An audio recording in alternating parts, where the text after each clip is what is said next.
You're heading south of the Mason-Dixon. This is the Week in Review at the Abbeville Institute. Here is your host, Brian McClanahan. Hey everybody, welcome back to the Week in Review at the Abbeville Institute. This is Brian McClanahan, and this is episode 27, and it covers the week of May 16 through 20, 2016. So we're glad to be back, glad to have you back on the program. Housekeeping again, we've got our summer school coming up June 12th through 17th, 2016. I don't know if there's really any spaces left, but if you'd like to contact Dr. Livingston, please do so. If you're interested in attending, there is information available on our website, but that's less than a month away. And the topic is the Southern tradition and the renewal of America and what the South can offer the future. I mean, this is something that we talk about at the Institute here. You know, it goes back to someone like Richard Weaver, who says, look, and I'm paraphrasing, we don't necessarily want to live in the Old South, but the Old South and the Southern tradition can teach you how to live in many respects. So think about that if you can go. Be a great time for you. It's an event unlike anything else we do because it's not just a lecture series of lectures. It is a time for fellowship and conversation with like-minded people. So it's well worth it. And then we have a new event coming up. We've mentioned it before on this podcast last week, but we have a new event, and it is in August 13th, 2016 in Atlanta, Georgia. The topic is nullification, and we have a lot of great speakers lined up for that. So we'd like to see you out for that. It is a one-day event, Saturday, August 13th, 10 a.m. to 3 p.m. includes lunch in your fee for the conference fee. And right now we have 6 speakers lined up for that, many of which are, many of whom are attorneys or one judge. So it's going to be a good time. We're going to talk about how nullification is a remedy for the unconstitutional actions of the federal government today, and how this Jeffersonian idea is still current, and how it can be used. And so we'd like to see you come out for that. I think that will also be a very good time.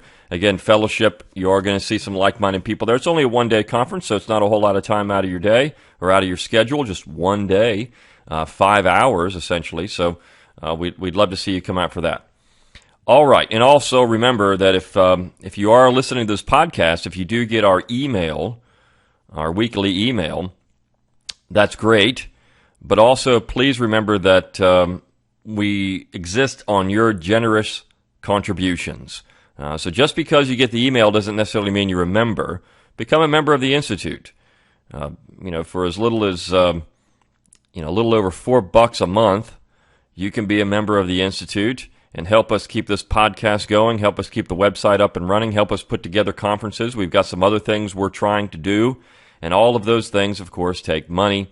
And so we'd love to have your support, and whatever you can give us would be great. And so please consider that. If you go to our webpage and click on the tab at the top that says support, and then drop down, it'll say memberships, and you have memberships for individuals. We also have options to give stock and other things. So please consider donating to the Abbeville Institute. Okay, well, let's talk about this week. And some of the things we had on the website wasn't really a theme this week. It was very eclectic. Of course, always we're talking about the Southern tradition or the Jeffersonian tradition, which is what we focus on most, more than anything else.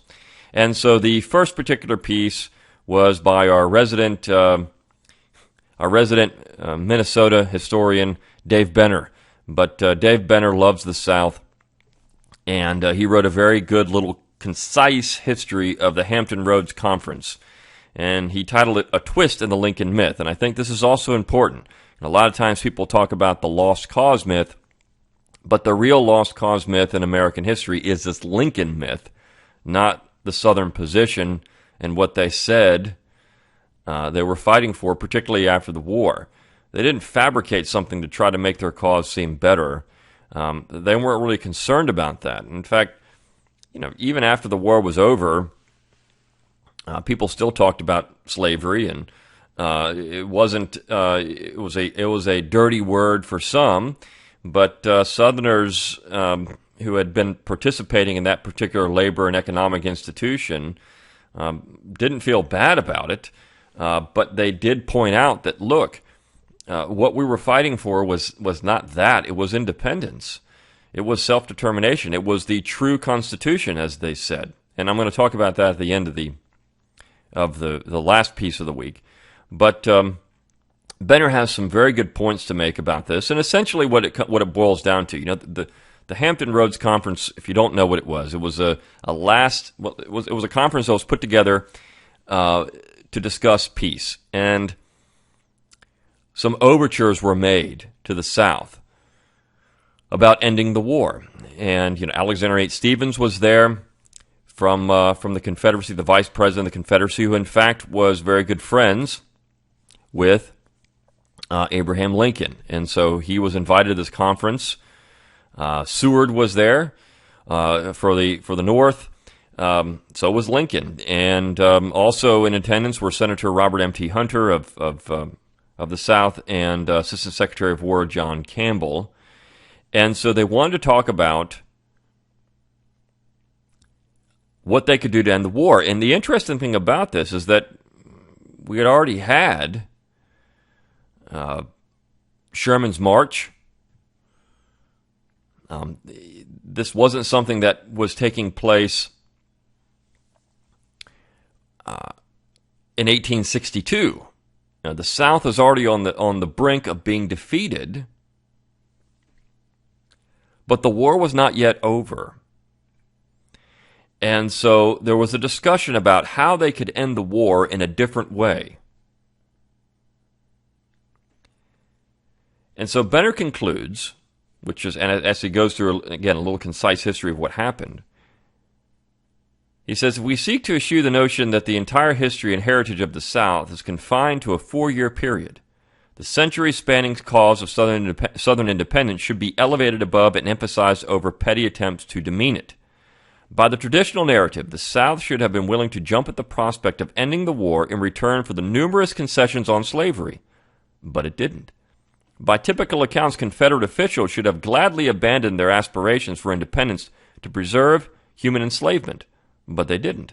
According to most textbooks, Lincoln was more interested in abolition than the forceful suppression of secession, but he wasn't. In the Standard Tale, Lincoln and his cabinet adopted a newfound moral commitment against slavery that replaced all previous motives for waging a particularly bloody war, but they didn't.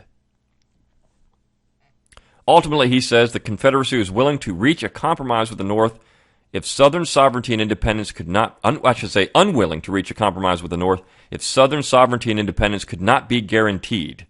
With these factors as their highest prerogatives, the Southern states were equally unwilling to waver from their initial position, which was independence first. They had to be recognized as independents. They weren't going to talk about anything else. While Lincoln attempted to appeal to Southern interests through slavery concessions, Stephens and the other Confederate delegates considered those matters minute in comparison to the highest objective.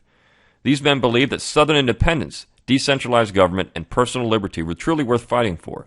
Any feeble and dishonest attempt to substitute slavery in place of these maxims would pervert the true Jeffersonian tradition that the South adopted and cherished. So Lincoln had made overtures. Look, we'll let you keep slavery. This was discussed even before the war began. They had the Corwin Amendment on the table. All you got to do is just come back in. We'll make slavery permanent in the South. Stay in the Union. And the South didn't. So when Southerners said after the war, and they put on their monuments, and they said, look, we're fighting for the principles of 76. We're fighting for the spirit of the Constitution, the true Constitution. They thought the only way to preserve the Constitution was to leave the Union, what they considered to be the true Constitution. So above anything else, independence and self-determination was the highest order. And I often point out in Columbus, Georgia, there's a little tiny Confederate monument there. And that's what it says on the monument. Look, they were fighting, and of course Columbus, Georgia was home of the first Confederate Memorial Day in 1866. And the monument that was erected there, it's just an obelisk.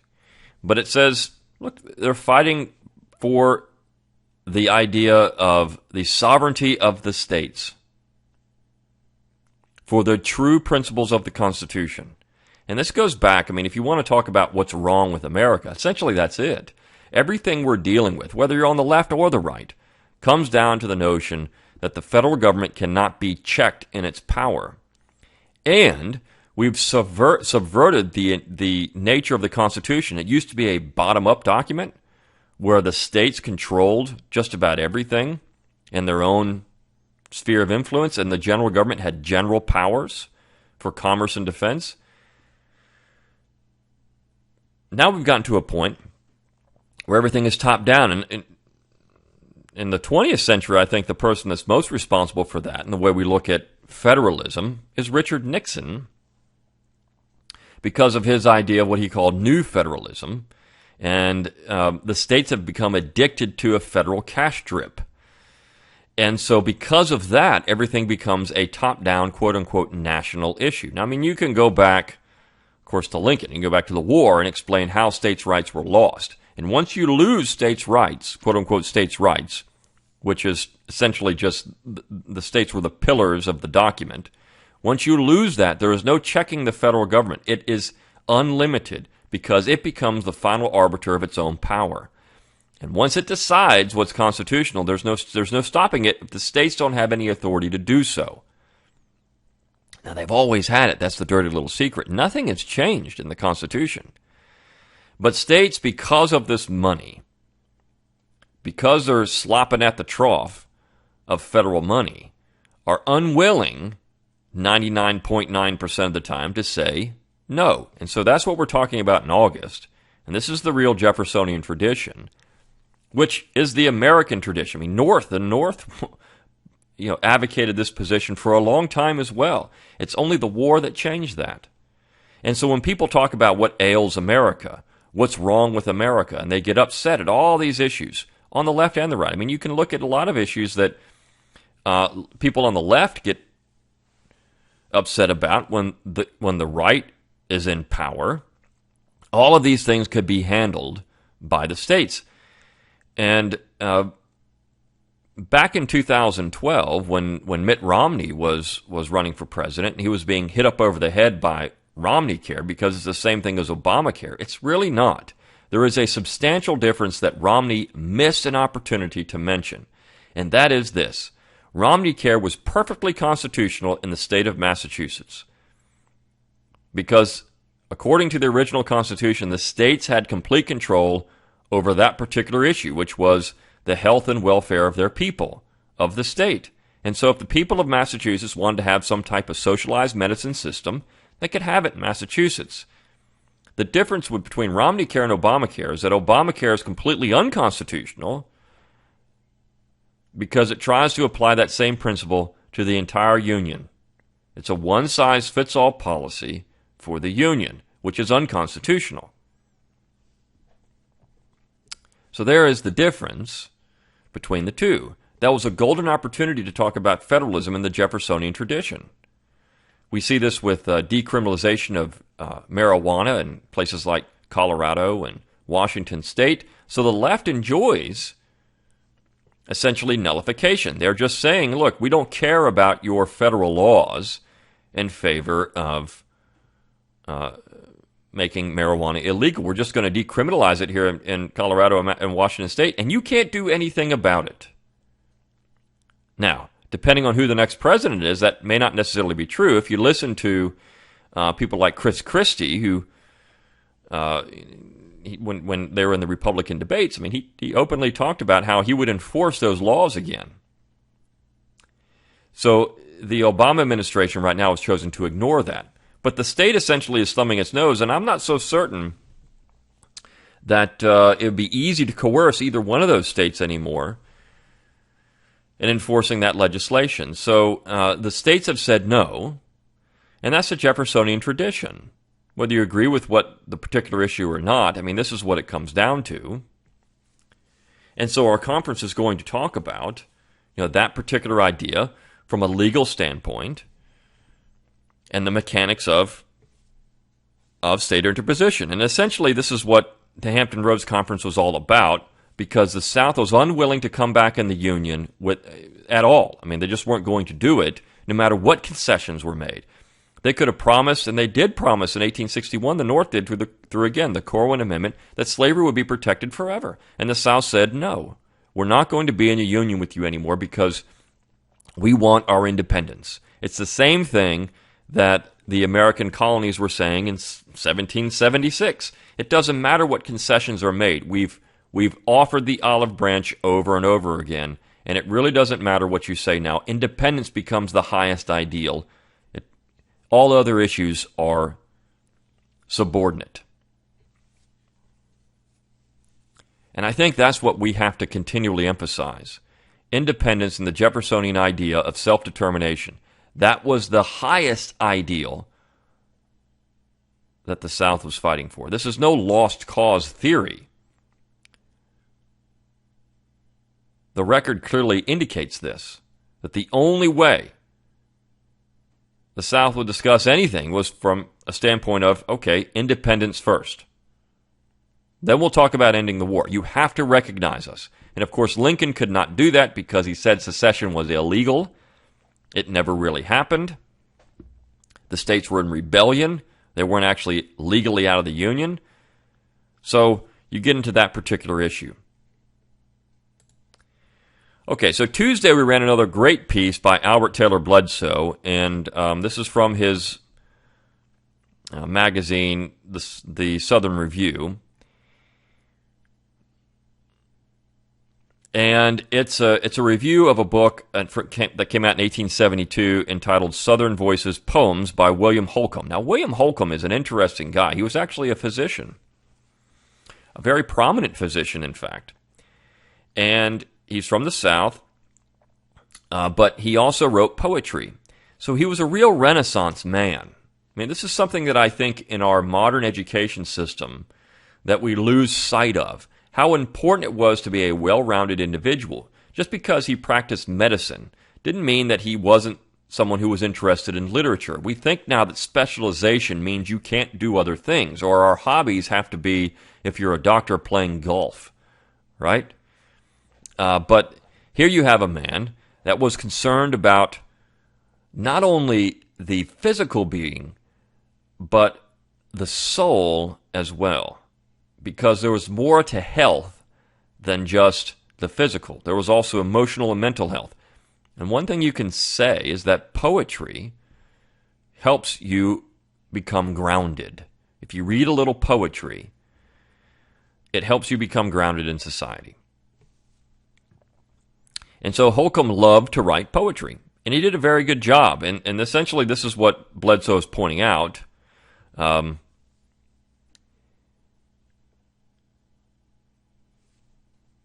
He points out that the South was very creative, and America was very creative, but the South was just as creative as the North. In fact, maybe more so and better, because there was always this opinion that the South, and even Southerners, some Southerners said this, well, the South really is not going to produce any kind of great literary figures or artistic figures because of climate and geography and because of our economy, Southern economy. It just won't happen. But Bledsoe points out this is not necessarily true. He says a temperate climate like the South is favorable to the production of artists and poets. And he points out several poets and artists who have come from similar climates in Europe, Mediterranean climates.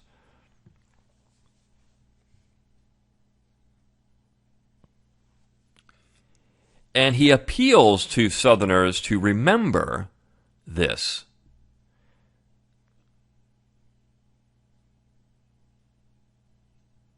He says, we have scarcely begun to recover from the terrible shock of the political and military struggle through which we have recently passed in this country. It is doubtful, as yet, whether we shall be able to save our government and our free institutions. God only knows the future, and from present appearances we should tremble to lift the veil. Of the past and its memories, of the skill of our generals and the gallantry of our soldiers, displayed on many a battlefield, nothing can deprive us.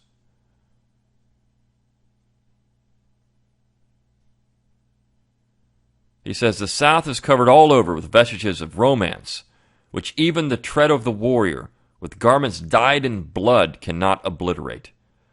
While the storm cloud darkens the political heavens, we may turn to the past for consolation, for agreeable and heroic reminiscences.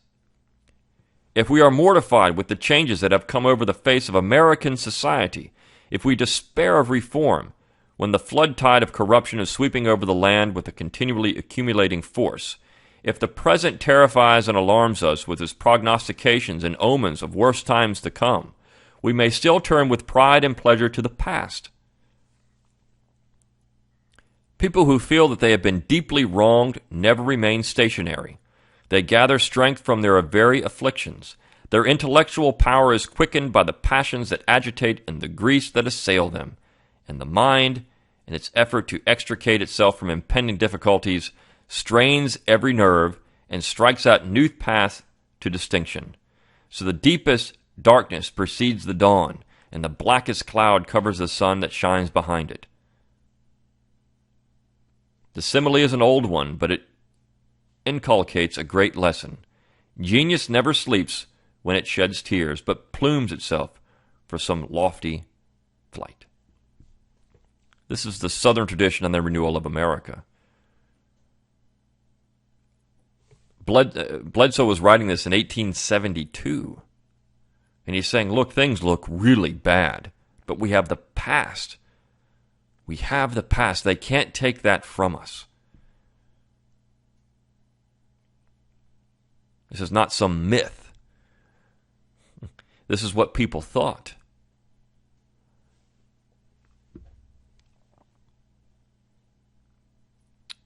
They still have what made the Southern tradition great.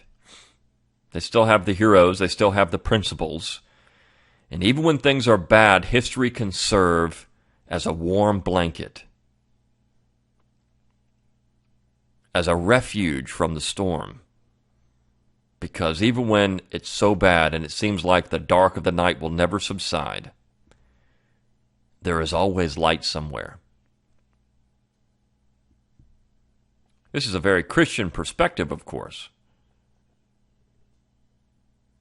That it's always darkest before the dawn, but the dawn will come. I don't know what Bledsoe would say about current society. I think it's gotten even worse than it was in 1872 in terms of things that are going on in American society today. But we still have the past. We still have the Southern tradition.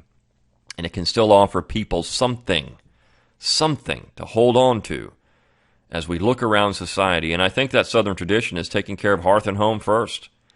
Self-determination, taking care of family, small political communities, things of this nature. So we've mentioned that a lot on this podcast, and we've talked about it a lot on the website, but this is why this particular piece is so good. And I'm not going to read into the poems. It's a wonderful, he outlines a lot of things that the poems that were published in this book that Holcomb wrote. But I think Bledsoe's position in this entire piece, that particular quote that I just read,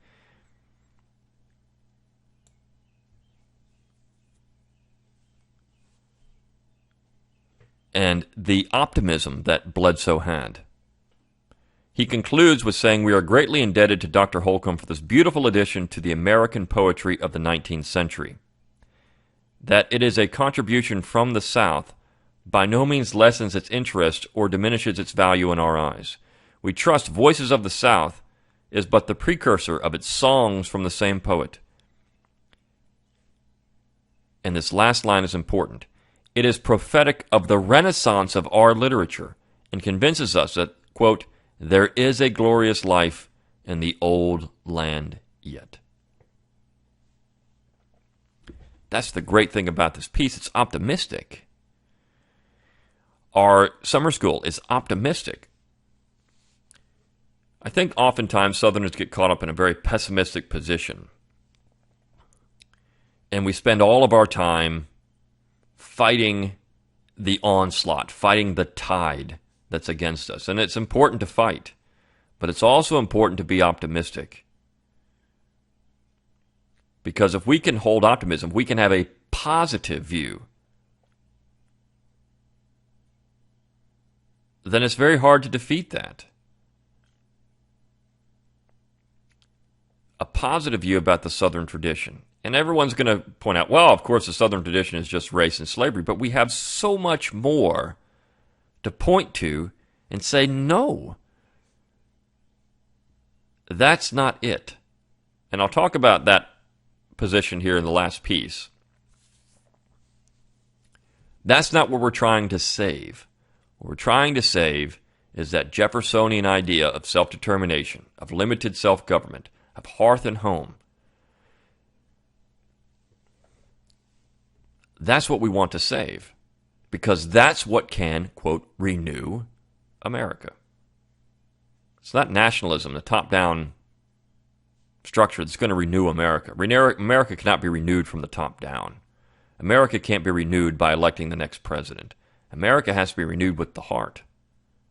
America has to be renewed in your home, and what you're willing to do, and what you're willing to sacrifice at home, and how much self-reliance you can have. The thing that allowed Southerners to secede in 1860 and 61 is they didn't need the general government. But so many of us need the general government for our livelihoods.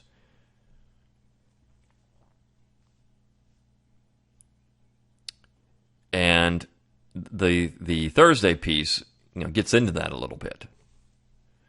So quickly, Wednesday's piece was the next installment in Clyde Wilson's Sayings by or for Southerners, part 32. So 32 installments in this, and it's great. He had a few very good quotes in this that I think are worthy of note.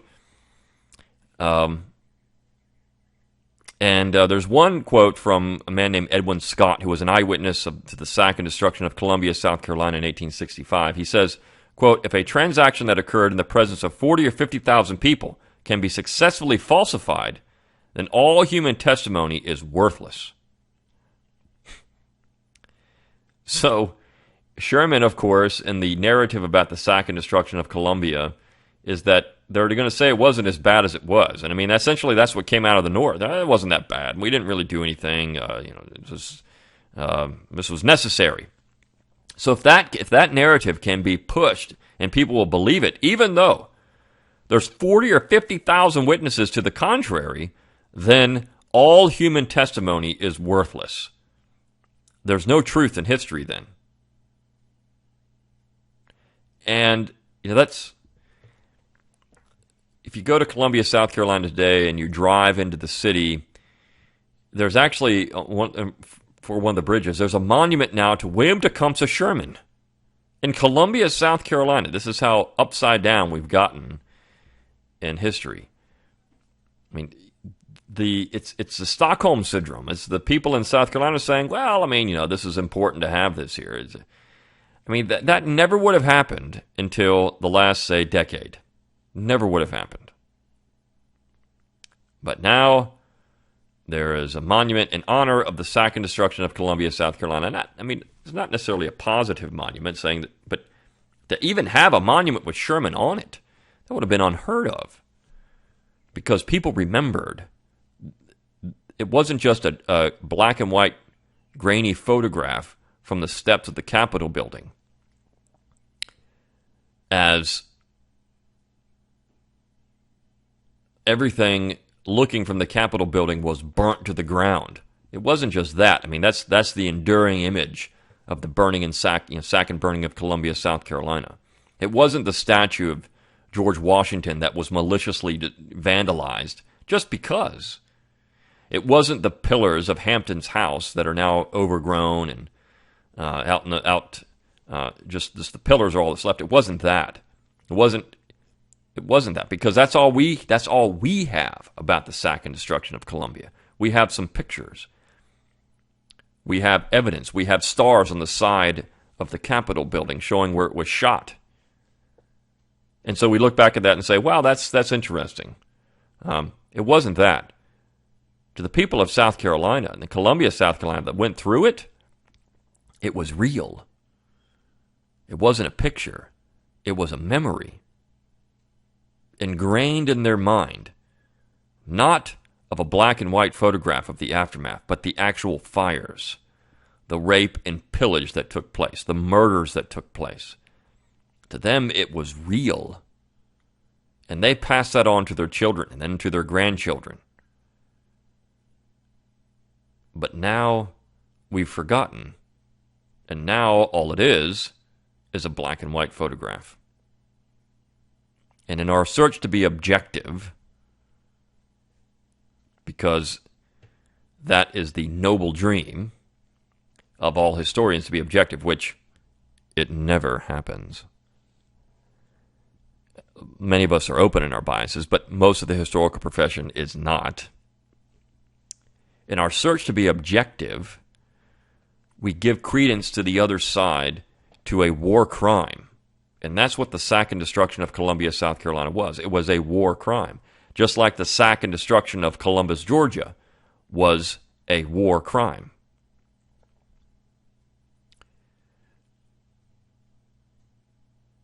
That is what needs to be remembered.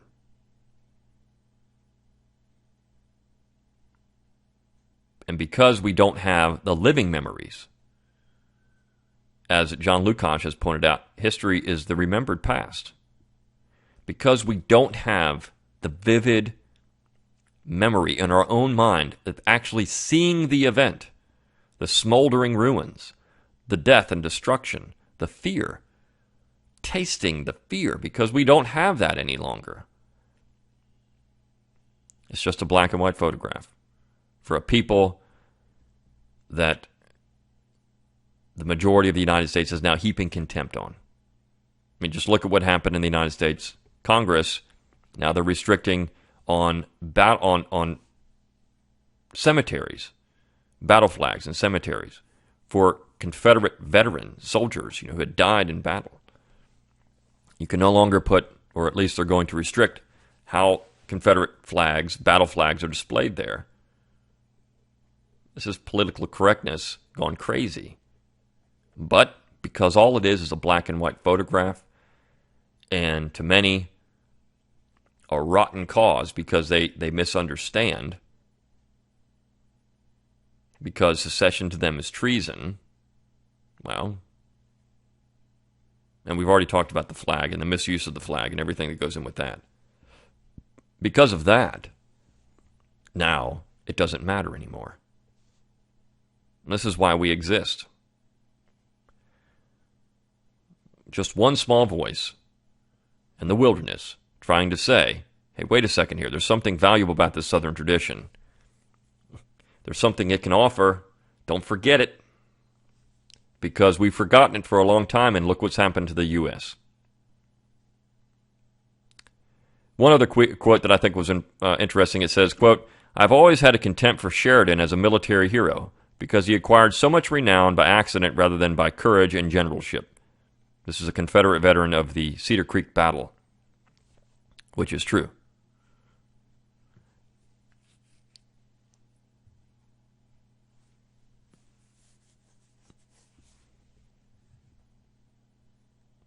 And he also points out a quote from a conservative pundit. Fact is, we need immigrants to take labor jobs so our children can attend college to learn about what horrible people our ancestors were. I mean, this is what I was just talking about. This is the opinion, the fashionable opinion now of America writ large. Not for everyone. On Thursday, we ran a piece, Thomas Jefferson versus Paul Krugman, Alec Greenspan et al. By Herrick Kimball. Now, this piece was actually written in 2008, and it was published on his great website, The Deliberate Agrarian. Kimball is actually from New York. And so this just goes to show, as I talked about a long time ago in this podcast, many, many episodes ago, that John Shelton Reed pointed this out in the 1980s, that it seems that the Southern tradition now is being carried forward in strange places like California. The Greens, the agrarians out there, and the same thing here with Kimball from New York. They're carrying forward this agrarian tradition better than the South is. And in this particular case, I mean, Kimball, again, is from New York, but he admires Jefferson. He admires the Southern tradition. He admires the South. And that's how he lives. And he talks about Jefferson as an economist. And he lists a large number of quotations from Jefferson. he talks about how the general position for mainstream economists today, Krugman and Greenspan, is that all we have to do is print our way out of it, inflate,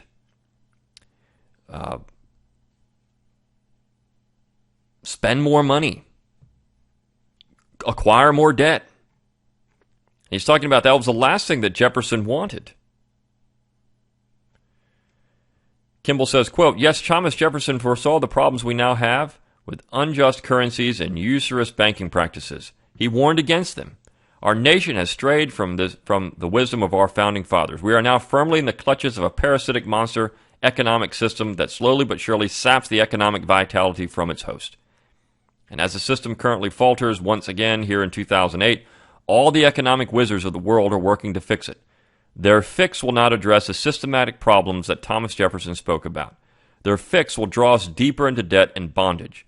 Their fix may likely trade a measure of American sovereignty by submitting to a new economic world order." And then he says, "And so, you may wonder, what's your point?" Kimball says, "My point is simply to educate, to show that the economic system we live under is fundamentally immoral. I'm not advocating for some solution. The solution, if it ever comes, will not be easy. America will not revert to the honest and constitutionally lawful economic default setting without very significant financial collapse and, more than likely, a violent revolution. That's what I think, and I don't see this happening in my lifetime."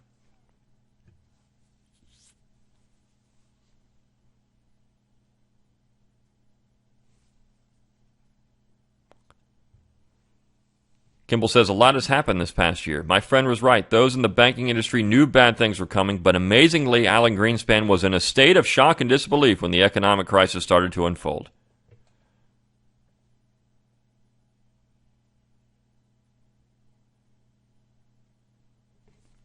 And he says in 2008, a friend who was in the banking industry told him, quote, "Every speaker had a gloomy economic forecast. We are headed for a deep, dark recession for the next 4 to 10 years. And possible depression." So he's writing this in 2008. Here we are in 2016. What has happened, of course, in the last, and this is getting into economics, what's happened in the last 8 years of the Obama administration is that the economy has been sort of propped up by spending. And this is, I mean, it happens. You can spend, and it'll prop up the economy. It helps prolong the inevitable, which is the crash that has to come. The economy has to find the bottom at some point. In fact, you might want to say that really what's happened, and this is not just now, but when the Great Depression took place in 1929, the economy never really found the bottom, because at that point, the Hoover administration started trying to prop up the economy. And Roosevelt put it on steroids with the New Deal, and we've never come off of that.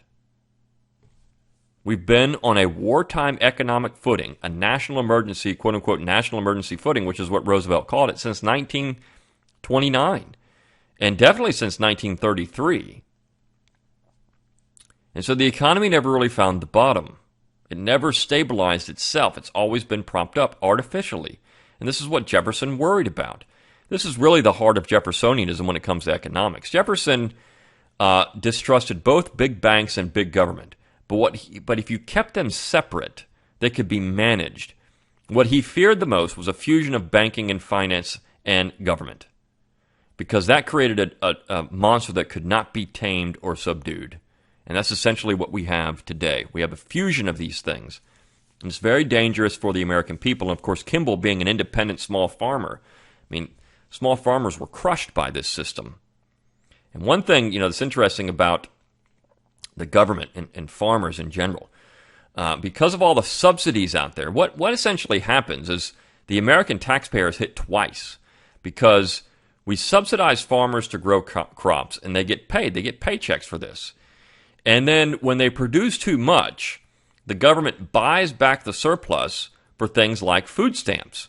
So essentially the taxpayer is hit twice. We subsidize the farmers, which increases the price of products.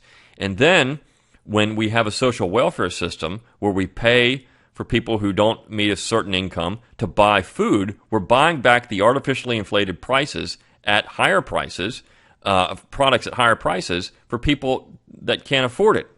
So the taxpayers are getting hit twice. This squeezes the middleman. The taxpayer. The forgotten man, as William Graham Sumner called them. So, I mean, it's really interesting how our economic system works and what we're doing. And this is, again, the Jeffersonian tradition or the quote-unquote the Southern tradition and the renewal of America. Jefferson is the Southern tradition, the modern, this is what we're talking about. And so Jefferson offers that view from an economic standpoint. This is what we could do to be better stewards of the economy. Hey, we got to get out of debt. It's got to happen, because if it doesn't, we're doomed. So that's Jefferson's position, as he mentioned over and over again. So Kimball does a great job. It's a nice little essay, has a lot of quotes from Jefferson himself, highly worthwhile. And then on Friday, the last piece by Bernard Thursam, published at his circa 1865, but the title of the piece is Betrayed by Yankees Perverting the Constitution. And Bernard begins with, the presidential messages of Jefferson Davis were filled with assertions of the South's legal right to secede and form a more perfect union, and determine its own form of government to the letter of Jefferson's Declaration of Independence. Not losing sight of this, even in early 1865, one Confederate congressman stated that, quote, "This is a war for the Constitution. It is a constitutional war." Wow. I mean, he didn't say this is a war for slavery. He said this is a war for the Constitution. And so Bernard actually quotes a mainstream historian, Drew Gilpin Faust. Now, those who don't know Drew Gilpin Faust, this is from a book entitled The Creation of Confederate Nationalism, published in 1988. And it's a short little book. It's an awful little book, but it shows several things. One, the only way to make it in history today is to be critical of the South. And Faust was that. In fact, what she basically says is that Southern nationalism, what she calls Confederate nationalism, was fabricated. There really wasn't anything to it. The South, in this 4-year period, kind of made this up. And it was all based on one thing. And if I'll let you ponder that for a minute, but I'll give you a hint. It begins with an S and ends with a Y. That was the entire basis of Southern nationalism. Nothing else. Nothing else. Now, even a blind squirrel can find a nut, because she gets into, in this particular book, a couple of things that are true. And so Bernie actually quotes this one section from the book. And so it's worth reading this one segment, because this is what Southerners were saying. This was only the beginning. If they couldn't have independence, this was only the beginning of what would happen in the future. Reform. So, she says, quote, "Contributors to Confederate periodicals explored parallels between the Confederacy and other fledgling nations or independence movements, the Dutch Republic, the Young Kingdom of Italy, and the Polish and Greek rebellions. But the authors were careful to disassociate the South from genuinely radical movements. It was the conservative European nationalism of the post-1848 period with which the Confederacy could identify most enthusiastically." So if you know anything about European history, you had, of course, the French Revolution, then you had the Napoleonic period, then you had this other sweeping revolution of 1848, which was crushed by conservative governments. And a lot of these people, this affected revolutionaries, came over to the United States. They were Germans primarily, and they settled in the North. And they called themselves, or they didn't call themselves, but they were called the Red Republicans. They were communists who transplanted here, and they were ardent Republicans and Lincoln supporters. The South was undemocratic, the South was backwards, and it had to be punished and assimilated. Now, she didn't say that, but that's exactly what's going on here. Back to her quote. "The Dutch struggle," an essayist in the July 1862 issue of the Southern Presbyterian Review explained approvingly, "was like the Confederate, for in both situations, not we, but our foes are the revolutionists." The Daily Richmond Enquirer was even more explicit about the Poles. Quote, "There is nothing whatever in this movement of a revolutionary, radical, or red Republican character. It is a natural, necessary protest and revolt of, not a class or order, but an ancient and glorious nation against the crushing, killing union with another nationality and form of society. It is the aristocratic and high-bred national pride of Poland revolting against the coarse, brute power of Russian imperialism. At bottom, the cause of Poland is the same cause for which the Confederates are now fighting.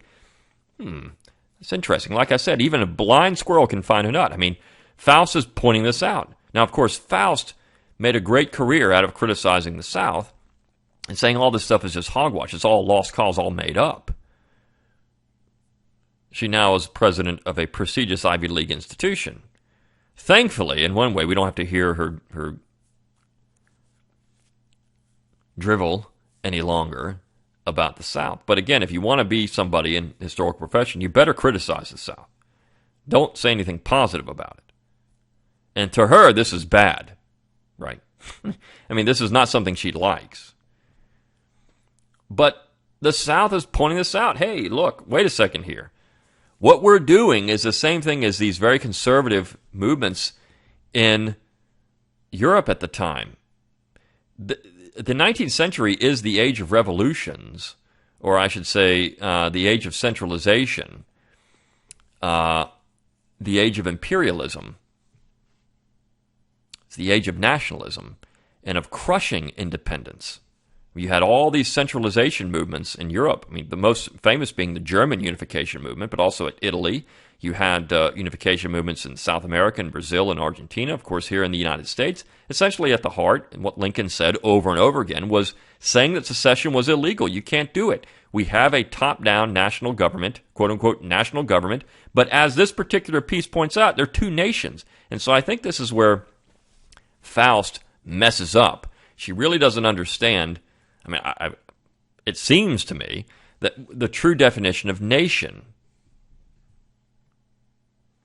And so she continues, the Southern government welcomed a Spanish analogy between Napoleon's invasion of Spain and northern advances across the Potomac. British recognition of the new Italian state encouraged Robert Toombs to see parallels there as well. Toombs says, quote, reasons no less grave and valid than those which actuated the people of Sicily and Naples, he explained, had promoted the Confederacy to seek its independence. This is what they were saying during the war, not afterwards when they're putting up monuments. This is what they're saying during the war. And then she continues, but the nationalist movement, and this is where I quibble with her term nationalist, but the nationalist movement with which the Confederates most frequently identified was the American War for Independence. That really wasn't a nationalist movement. And this is why I think Faust is incorrect in her assessment of what nationalism is. But that wasn't a nationalist movement. That was an independence movement. Not necessarily. I mean, the founding generation did use the word nation. There were several of them that did. But they also recognized deep differences between the North and the South even then. Even then. And there's plenty of evidence to that fact. But then she continues, a central contention of Confederate nationalism as it emerged in 1861 was the South's effort represented a continuation of the struggle of 1776. This is completely true. The South, Confederates insisted, was the legitimate heir of American revolutionary tradition. Betrayed by Yankees who had perverted the true meaning of the Constitution, the revolutionary heritage could be preserved only by secession. Southerners portrayed their independence as the fulfillment of American nationalism. No, not nationalism, but the American spirit of self-determination. This is, again, where I think she's incorrect in her use of the term nationalism. And so she continues, secession represented continuity, not discontinuity. The Confederacy was the consummation, not the dissolution of the American dream. A sermon preached in South Carolina explained that, quote, the doctrines of the old Puritans, original Puritans, were and are the doctrines of the Bible, but the descendants of the Puritans have gone far astray from the creed of their forefathers.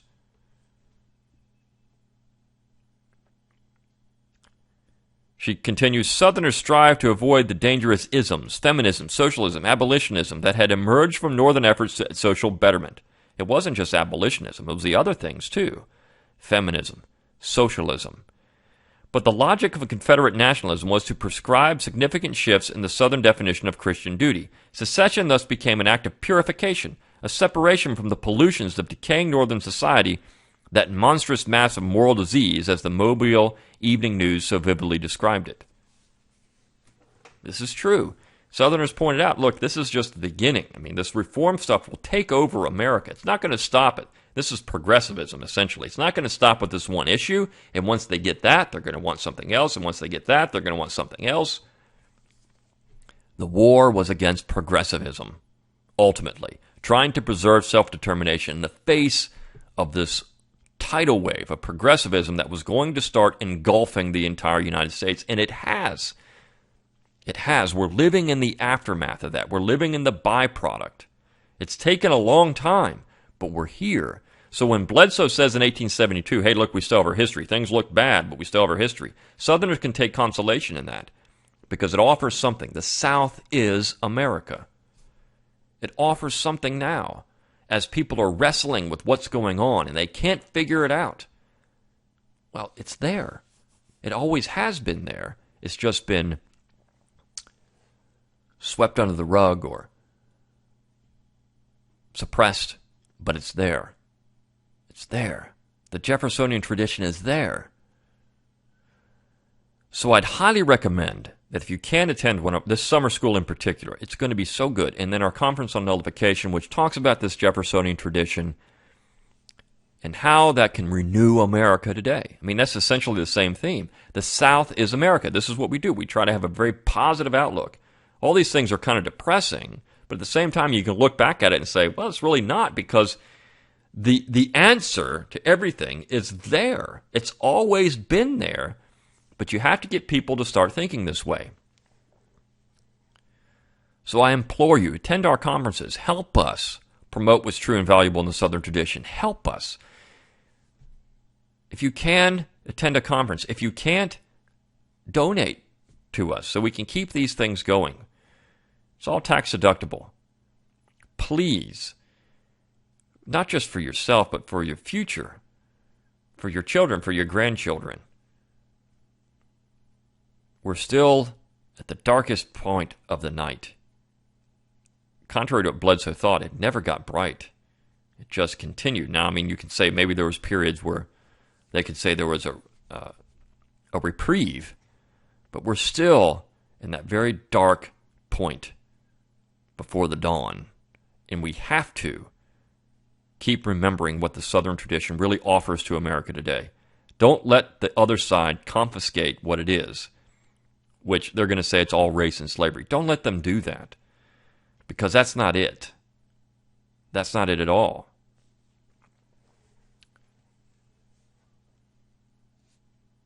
And your continued support will help us do that. Will help us preserve this Southern tradition. Until next time, good day.